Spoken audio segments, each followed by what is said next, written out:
We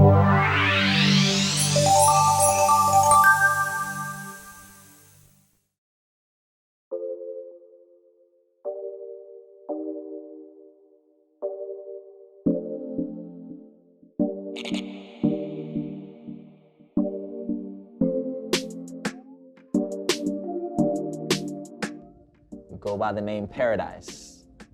And what's the name that you go by in? Yes, I go by the name Unique G. That's UNIQUE space capital G. I go by Brooks, BRKS. That's my older.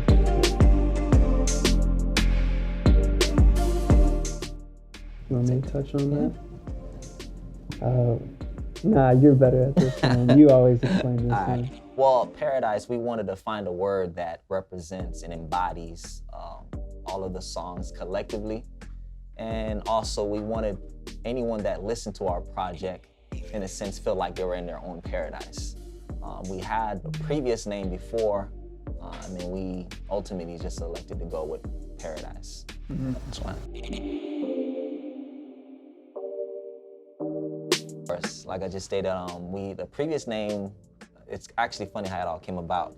He called me up one day and was like, hey, I got this idea for our group. I think we should call it Harmony. I thought it was pretty cool, but then he also said, you know what, we should have the word, the actual meaning, give it like a different, like a hidden meaning, right, so to speak. So I said, okay, cool. So I started doing some research and came across the name Harmony actually means in Swahili, Amani.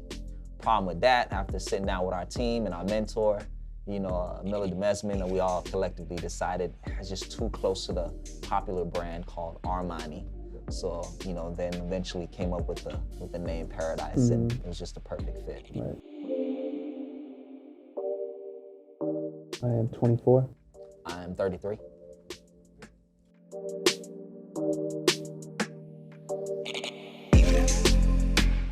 Absolutely, I'll go first on this one. So I went to a trade school in Chicago called SAE Institute, School of Audio Engineering. I got a 2-year degree in audio engineering, and then I moved down to Florida shortly after, actually right after I graduated, and I studied for about 2 years under Miller Demesman, and he showed me things beyond the education that I didn't know. So. Absolutely. Yeah, same here. Just slightly different. I went to a trade school as well, called Recording, Radio, Film, and Film Connections. It's basically opposed to just a traditional classroom setting. They actually put you out in the field, and you get to work with you know, the professionals at that specific studio. And yeah, here's how I actually met my boy Brooks.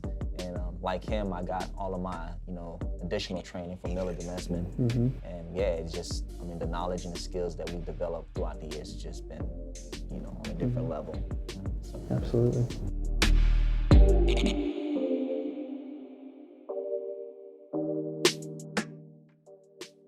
We're gonna classify our genre as R&B. Yeah. But the style comes from pop, universal music. Absolutely. Every demographic of people could listen to this. So your 5-year-old to a 95-year-old, does not matter who it is. Exactly. Everybody can listen. And that to was this intentionally done because what we wanted to do when we started creating this project, we challenged ourselves to make a project to where, you know, everyone can listen to it. Yep. You know what I mean? It can be played everywhere. And that's what we ultimately did. I think that's what we achieved.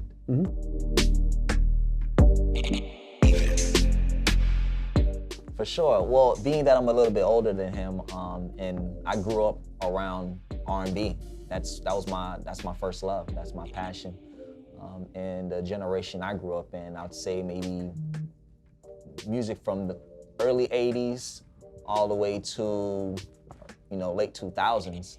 I was influenced by multiple artists. To give an example, I'd say anywhere from Stevie Wonder to Michael Jackson, you know, in the 80s, to, you know, to the Donald Jones, to Genuine, to Usher, Tyrese, Tank, those individuals, Case, I can go on and on, but yeah, R&B is definitely, Joe, those are definitely my major influences. He's tried to put me onto that kind of stuff. It's great music, don't get me wrong, but I grew up on T-Pain and the Backstreet Boys and all those boy bands and stuff like that. But also, one of my major influences was Eminem, obviously. Dr. Dre growing up. Yes. 50 Cent was hot back in the day. Yep. All those people shaped my musical palette to what it is today. So. All right.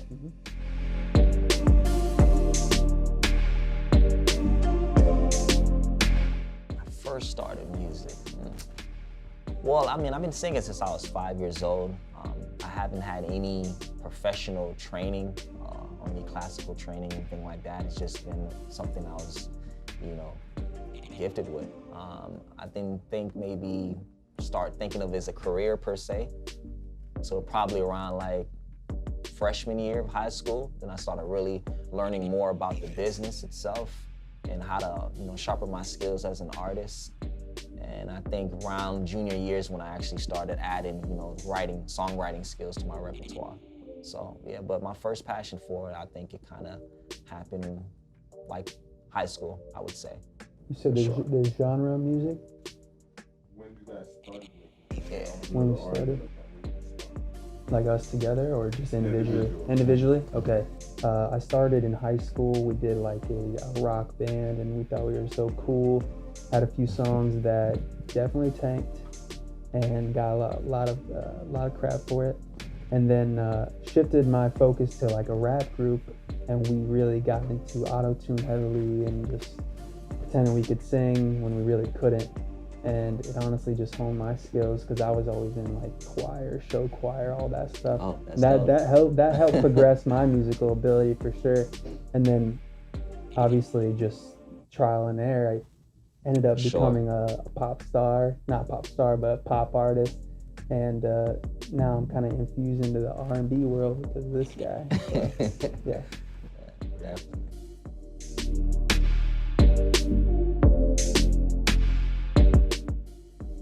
No, we don't have a record label. We're independent artists at this point. But we're open to it. Yeah, absolutely.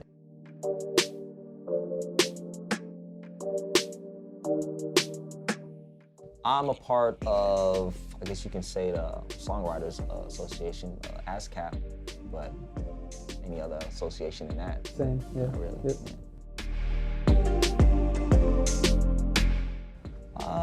Yeah, I mean, obviously, coming from an R&B background, a lot of my style, if I had to put maybe a title on, I would say I'm like 10 or 2, maybe. And basically just a lot of my style is based on very smooth and a lot of run.